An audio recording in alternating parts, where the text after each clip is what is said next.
Hello everyone, my name is Priya and today in this video we are going to discuss how to use Drupal.js and add custom setting to Drupal.js. Today's tip comes from Vaibhav Jain, a Drupal developer at Techkriti. Vaibhav is a hardworking person and believes in continuous innovation. Thank you Vaibhav for this tip. I hope that this tip will help other Drupalites who wish to use their own customized setting function to Drupal.js. Confused as to how to get some Drupal settings to work in a JS file, Drupal.js is something which can be of great help to you. Drupal adds its own JS onto every page wherever you insert or add a JS, be it inline or in form of a file. It allows us to add our own custom settings or values to JS, which provides an easy way to add some more features to the website. Let's get the clear idea of it in this video. To explain this in a better way, I am taking the example of a basic Drupal installation. I also have Firebug installed on my system. Enable the Firebug and click on Console tab.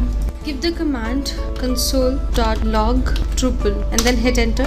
As a result, we get a Drupal object. Click on the Drupal object and you will be able to see the properties of that object. Click on settings and then here you will see the base path. Most of the times while doing an Ajax call, we would require the base path.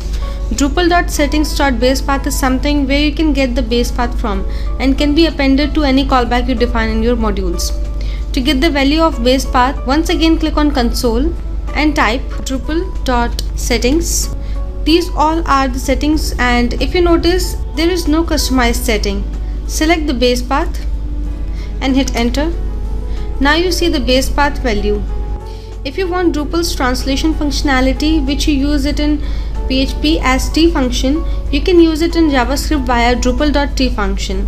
Now, in case you want to add your own custom setting to Drupal.js, here is an easy way to do this. Add this line in your code. Here we are adding company name in settings and we have given Techkriti as company name. Now come back to the console and type Drupal.settings. As you can see that previously there were no additional setting and now we have added one more setting, which is company name. So there is one additional setting now. Select company name and hit enter. You will see the value of company name printed here, that is Techkriti. You will find the setting in Drupal.js in Drupal.settings. This can be very handy in case where there is a good use of JS and especially Ajax calls. Thank you.